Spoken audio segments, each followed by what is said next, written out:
दोनों का heart transplant एक ही हॉस्पिटल में एक ही सर्जन से हुआ है।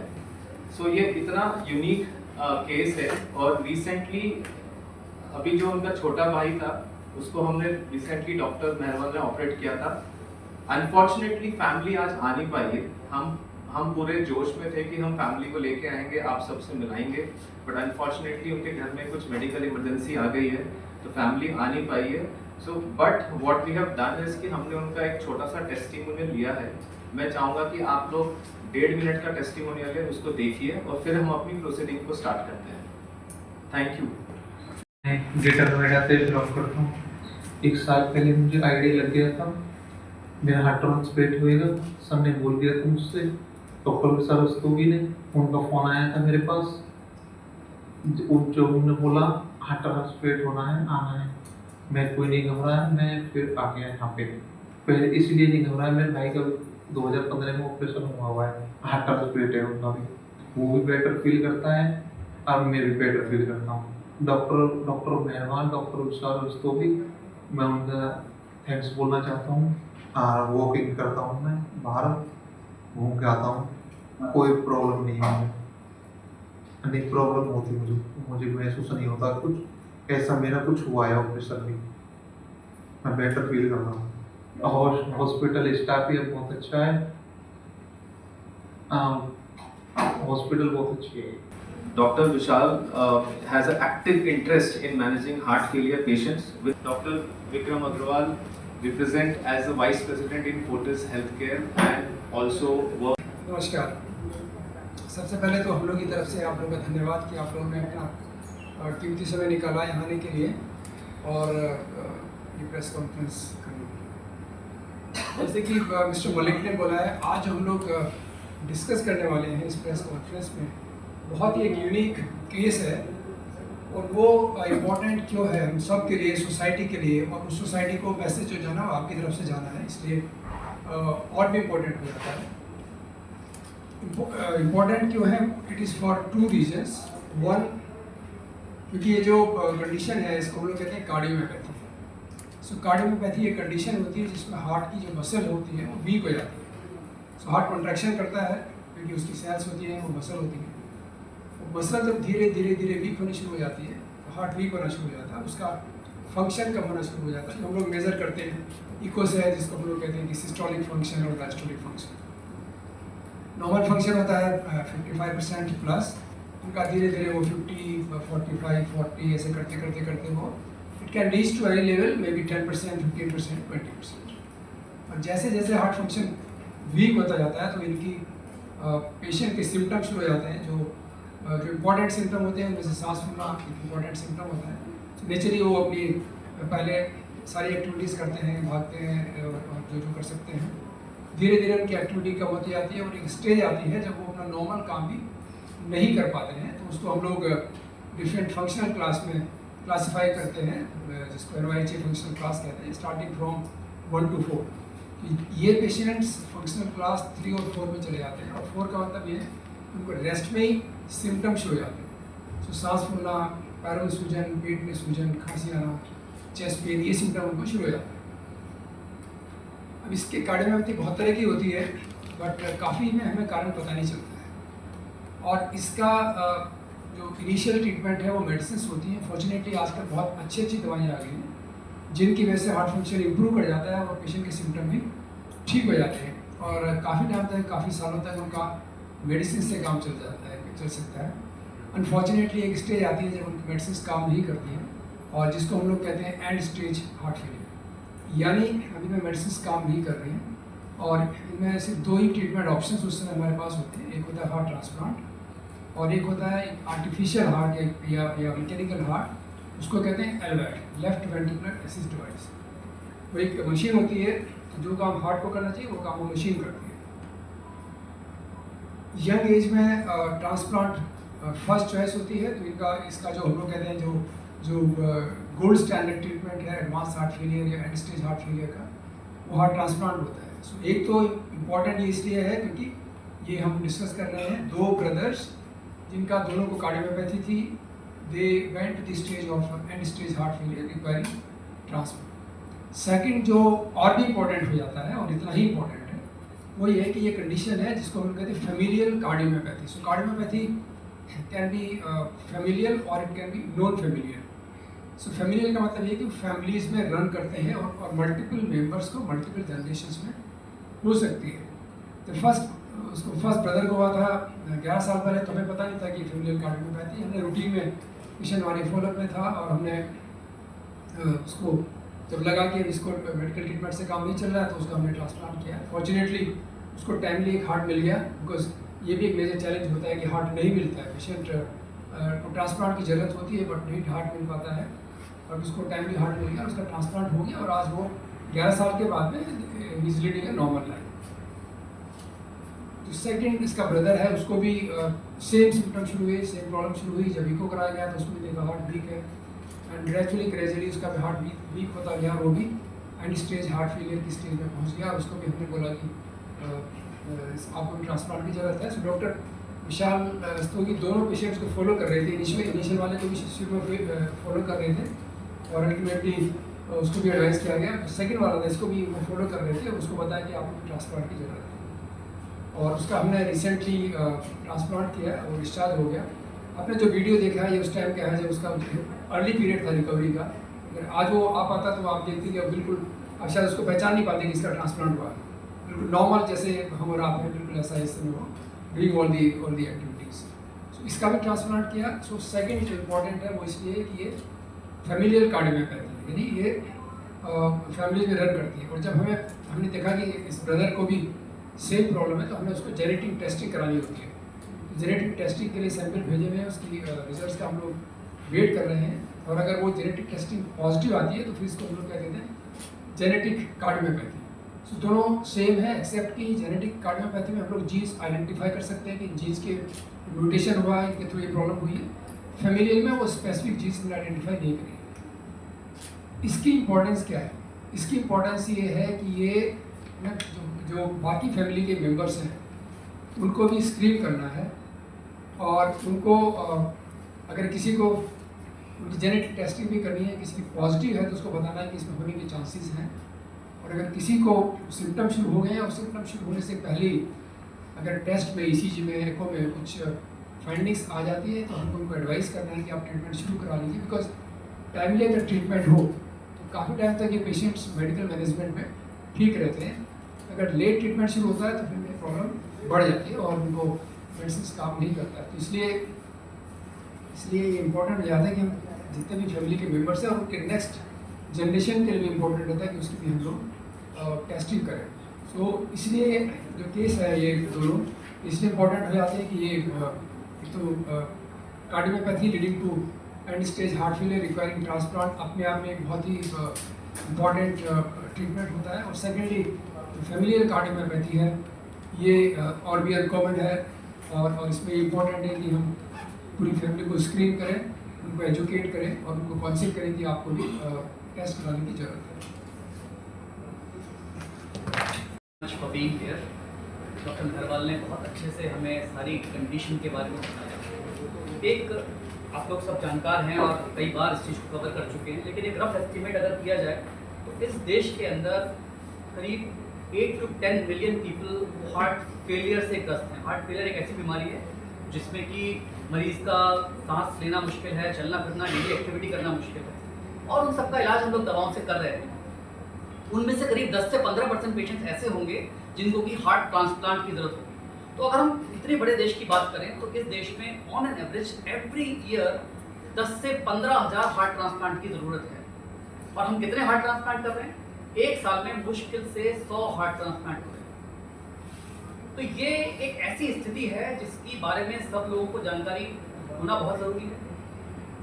ये केस बहुत यूनिक नज़र आया, इसकी वजह से इसको अच्छे से हम लोग बात कर पा रहे हैं, प्रेजेंट कर पा रहे हैं। लेकिन जो समस्या है वो अपने आप में इतनी बड़ी है जिसके बारे में बहुत अच्छे से डिस्कशन होना चाहिए, हर फोरम में डिस्कशन होना चाहिए। पहले हम लोग बात करते थे कि हार्ट की अवेलेबिलिटी नहीं है। पेशेंट्स को जब हम लोग OPD में काउंसिल करते हैं कि आपको ट्रांसप्लांट की आवश्यकता है तो बेचारे इतने परेशान होते हैं कि अपना डे टू डे एक्टिविटी नहीं कर पा रहे हैं, लेकिन उसके बावजूद भी उनको ऐसा लगता है कि हमने कोई एक आउट ऑफ दी मूवी कोई एक उनको एग्जाम्पल दे दिया, कोई ट्रीटमेंट बता दिया जो कि अभी इंडिया में अवेलेबल ही नहीं है।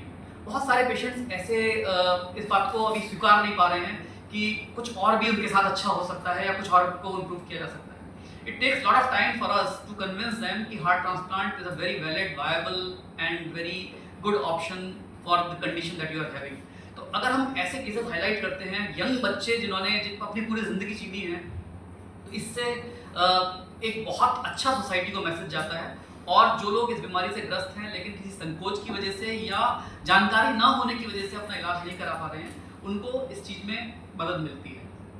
अगर हम बात करें फैमिलियल कार्डियोमायोपैथी की, तो ये हम लोग बहुत सारे पेशेंट्स देखते हैं लेकिन सबका हम लोग जेनेटिक टेस्ट नहीं कराते हैं। उसकी वजह यह है कि जेनेटिक टेस्टिंग अभी भी इस देश के अंदर थोड़ी सी एक्सपेंसिव है और हर आदमी उसको अफोर्ड नहीं कर सकता है। लेकिन अगर ये क्लियर कट दिख रहा है कि फैमिली के मेंबर्स एक के बाद एक इस बीमारी से ग्रस्त होते जा रहे हैं, तो अगर हम समय से उनका टेस्ट करा लेते हैं और समय से उनकी जांच करके ये पता लगा लेते हैं कि किस वजह से समस्या हो रही है, तो हो सकता है हम एडवांस हार्ट डिजीज आने ना दें।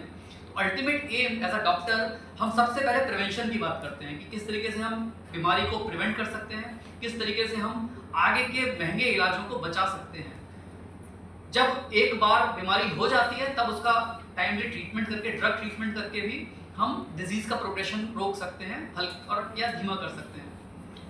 और उसके बाद में अगर ज़रूरत है उसको, तो समय से उसको ट्रांसप्लांट या एलवैट, जैसा कि डॉक्टर मेहरवाल ने बताया, ये सारे ऑप्शंस दिए जा सकते हैं। लेकिन मेरा फिर भी कहना यही है कि स्ट्रेस सबसे ज़्यादा इस बात का होना चाहिए कि अगर इस तरह के लक्षण किसी को मिलते हैं और फैमिली में या किसी और को हार्ट कमज़ोर होने की बीमारी है, तो जांच कराना आवश्यक है और उसका बहुत अच्छा कारगर इलाज संभव है, जो कि रूटीनली ना केवल दिल्ली में बल्कि और बहुत सारी जगहों पर भी इंडिया में हो रहा है। तो कोई ऐसी चीज़ नहीं है जो कि अभी केवल एक, हालांकि जब हमने ये काम शुरू किया था तब बहुत गिने चुने सेंटर्स ट्रांसप्लांट उस वक्त करते थे।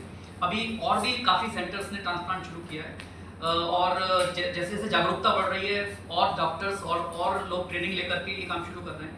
इसलिए इस समय बहुत महत्वपूर्ण है कि हम ये मैसेज लोगों को दें कि ऑर्गन डोनेशन बहुत महत्वपूर्ण है और उसी से हम एक नहीं अनेकों लोग भी बचा सकते हैं। जब एक ऐसा बंदा जिसकी ब्रेन डेथ हो गई है, चाहे तो रोड एक्सीडेंट में या ब्रेन ट्यूमर की सर्जरी से या जिस भी वजह से, लेकिन उसके बाकी ऑर्गन्स काम कर रहे हैं, तो ब्रेन डेथ होने के बाद में बॉडी रिकवरी नहीं हो सकती। और अगर हम ऑर्गन डोनेट नहीं करेंगे तो धीरे धीरे वो ऑर्गन्स भी अपने काम करना बंद कर देंगे और वो फिर किसी जगह से यूटिलाइज नहीं किया जा सकता। हमारे पास एक 12 से 18 घंटे की विंडो होती है जिसके बीच में हम पेशेंट की फैमिली को कन्विंस करके और ऑर्गन रिट्राइव कर सकते हैं। इसीलिए समय का बहुत महत्वपूर्ण होता है जब भी हम ऑर्गन ट्रांसप्लांट की बात करते हैं, क्योंकि उसी पर्टिकुलर टाइम विंडो में हम लोग वो ऑर्गन रिट्राइव करके यूज़ कर सकते हैं। तो ऐसे पेशेंट को से हम लोग उसकी दोनों kidneys, heart, pancreas, liver, cornea, multiple organs लेकर के बहुत सारे लोगों की जान बचा सकते हैं। तो इसलिए इस बारे में जागरूकता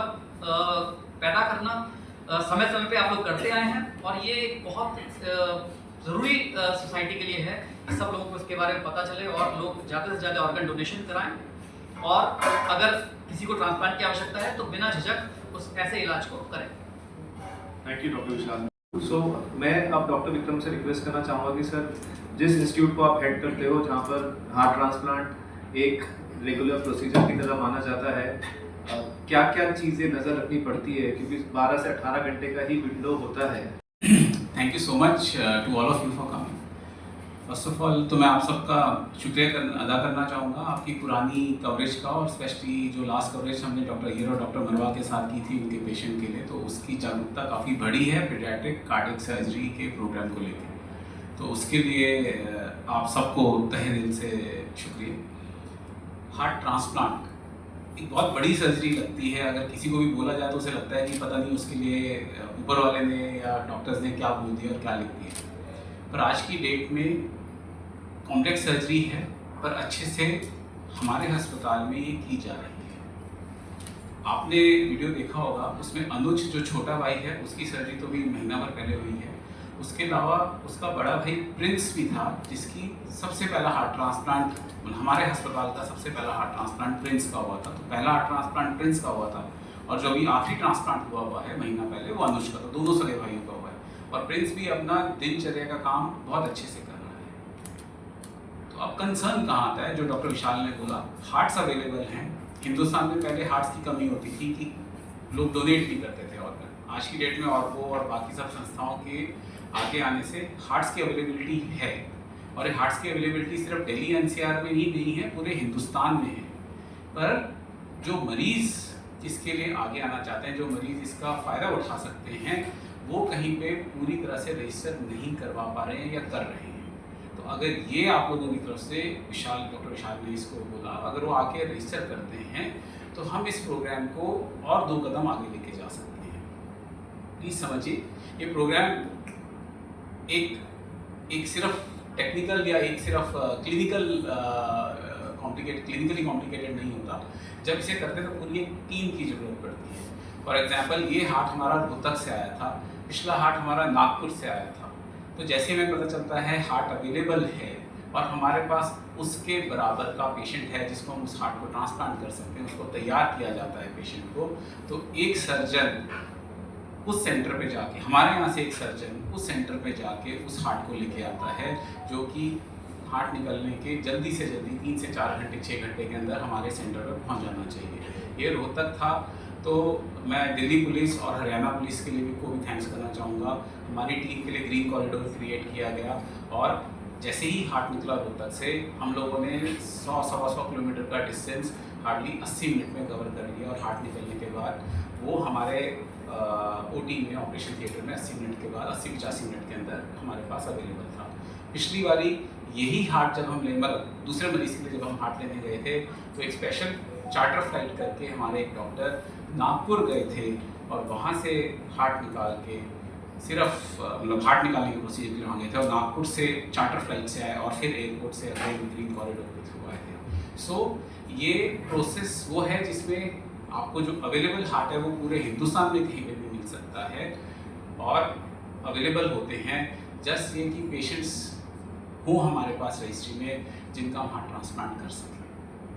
आप लोगों का एक सवाल आएगा कि अब कितने का होता है, तो ये प्रोसीजर हमारे यहाँ पे 25 लाख का प्रोसीजर होता है, पैकेज होता है।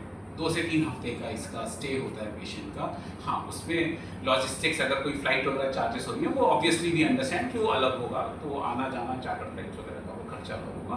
पर 25 लाख में हार्ट लेके आना, ट्रांसप्लांट करना, पेशेंट को 2 से 3 हफ्ते रखना और उसको ठीक करके भेजना।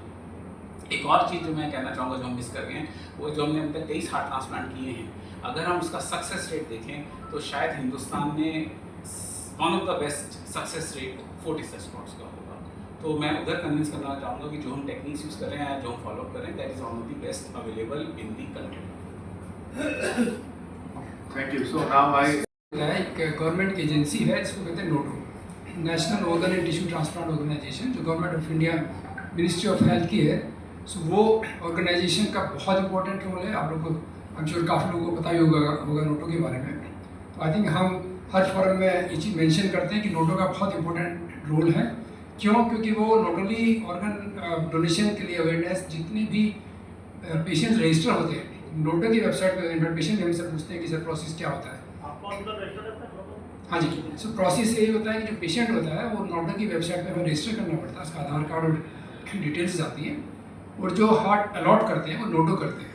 सो एक जो भी हार्ट अवेलेबल होता है कहीं ब्रेन डेड पेशेंट का, वो नोटो को उसकी इन्फॉर्मेशन जाती है, और depending on various parameters, including किस पेशेंट का मैच कर रहा, किसको अर्जेंसी है, उस सारे पैरामीटर के बेसिस पर नोटो फिर उनको उस पर्टिकुलर हॉस्पिटल को अलॉट करते हैं। तो नोटो एक बहुत इंपॉर्टेंट एजेंसी है गवर्नमेंट ऑफ इंडिया की, जो ऑर्गन डोनेशंस में, ऑर्गन ट्रांसप्लांट में हेल्प करती है।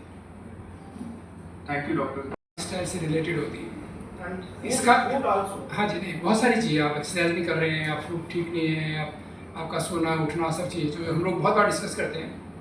इस पर्टिकुलर बीमारी जिसकी हम बात कर रहे हैं कार्डियोमायोपैथी, इसका लाइफस्टाइल से कोई रिलेशन नहीं है। तो ये एक बहुत इंपॉर्टेंट चीज़ है सब लोग के लिए समझने की कि लाइफस्टाइल डिजीज़ नहीं है, ये मसल की वीकनेस है, जिसमें हम कोशिश करते हैं कारण आइडेंटिफाई करने की। वो जितने भी कारण हैं उनमें से लाइफस्टाइल कुछ नहीं है, और जेनेटिक जो हम डिस्कस कर रहे हैं वो इसलिए क्योंकि जेनेटिक म्यूटेशन हुआ और उसकी वजह से मसल वीक होनी शुरू हो गई। अगर उसका लाइफस्टाइल ठीक है तब भी लाइफस्टाइल इंपॉर्टेंट हो जाता है किसी भी प्रॉब्लम के लिए। तो अगर आपको प्रॉब्लम हो गई है तो लाइफस्टाइल तो ठीक करना ही पड़ेगा। आपने ज़्यादा नमक खाना शुरू कर दिया, ज़्यादा पानी लेना शुरू किया, तो हार्ट फेलियर बढ़ जाएगा आपका, बट कारण उसका जेनेटिक वो लाइफस्टाइल नहीं होता। और एक चीज़ और बोलना चाहूँगा इसमें, आप लोगों ने देखा होगा कई यंग लोगों में सडन कार्डियक डेथ्स हो जाती हैं, तो उनमें भी कई बार यही डिसीज पाई जाती है जिसे हम डायलेटेड कार्डियोमायोपैथी बोलते हैं या कार्डियोमायोपैथी बोलते हैं। सो इन दोनों केसेस में तो इन्हें पता चला कि वो धीरे धीरे उनके सिम्टम्स खराब हुए और उनको तकलीफ आनी शुरू हुई। कई बार आकस्मिक भी प्रेजेंट कर जाती है ये तकलीफ और सडन डेथ हो सकती है। तो इसलिए एक रेगुलर चेकअप्स भी होने चाहिए इवन यंग एज में, और जहाँ पे फैमिली हिस्ट्री है तो वहाँ तो बिल्कुल ही हर साल एक रेगुलर चेकअप होना चाहिए आपका कार्डियक का, ताकि आप किसी भी ऐसे इवेंट को होने से पहले पकड़ लें। मैडम आप कुछ कह रहे थे? ये